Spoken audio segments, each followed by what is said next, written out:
আজীবনের জন্য বহিষ্কার করতে হবে লিওনেল মেসিদের, এমন এক দাবিতে উত্তাল সারা বিশ্ব। এমনিতে বিশ্বকাপে তৈরি হওয়া নানান বিতর্কে প্রশ্নবিদ্ধ হয়ে পড়েছে গোটা আর্জেন্টিনা দল, যার ফলে গিনেস বুকে বিশ্ব রেকর্ড গড়ার পথে রয়েছে আর্জেন্টিনাকে আজীবন বহিষ্কারের দাবিতে আয়োজিত গণস্বাক্ষর কর্মসূচি। আর যে কারণে কপাল পুড়তে পারে আলবিসেলেস্তেদের।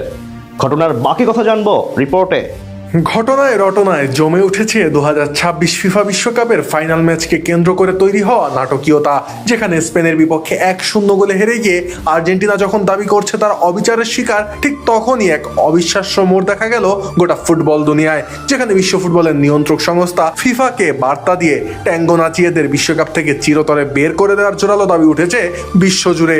ফ্রেঞ্চ সংবাদ মাধ্যম ইউরো নিউজের তথ্য অনুযায়ী লিভ আর্জেন্টিনা অর্থাৎ আর্জেন্টিনা চলে যাও শিরোনামের একটি গণস্বাক্ষর অভিযানে ইতোমধ্যেই স্বাক্ষর করেছেন 2,33,16,108 জন মানুষ, যে পিটিশনে ফিফা ও রেফারিদের বিরুদ্ধে 3 বারের বিশ্ব চ্যাম্পিয়ন আর্জেন্টিনা এবং দলটার অধিনায়ক লিওনেল মেসিকে বাড়তি সুবিধা দেওয়ার অভিযোগ তুলে প্রশ্ন রাখা হয়েছে।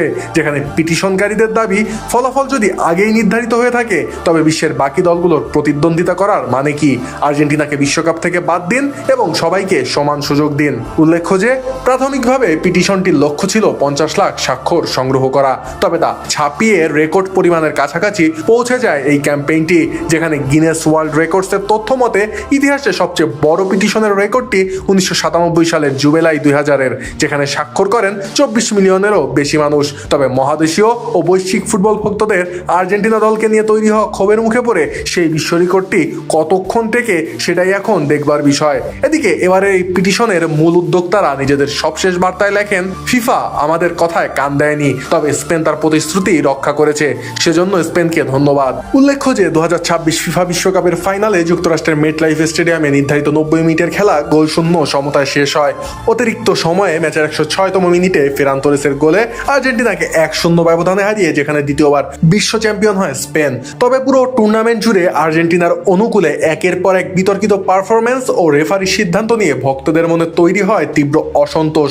এরই পরিপ্রেক্ষিতে লিভ আর্জেন্টিনা নামক এই ক্যাম্পেইনটি আয়োজিত হয়। পিটিশনকারীদের মতে বিশ্বকাপের ফাইনালে Slovenian referee Slavko Vincic, Alexis Mac Allister ও নিকোলাস তাগলিয়াফিকোকে কাট পাওয়া থেকে বাঁচিয়ে দেন। অন্যদিকে স্পেনের নিকো উইলিয়ামস ও ফেরান তোরেসের 2টি গোল বাতিল করেন, যা বিশ্বকাপের মেগা ফাইনালে কোনোভাবেই গ্রহণযোগ্য নয়। এছাড়া আলজেরিয়ার বিপক্ষে গ্রুপ পর্বের ম্যাচে আইসা মান্দির উপর লিওনেল মেসির বিপজ্জনক ফাউলে অনেক বিশেষজ্ঞই লাল কার্ডের দাবি তুলেছিলেন, তবে মাঠের উপস্থিত রেফারি মেসিকে এদিন হলুদ কার্ডও দেখাননি।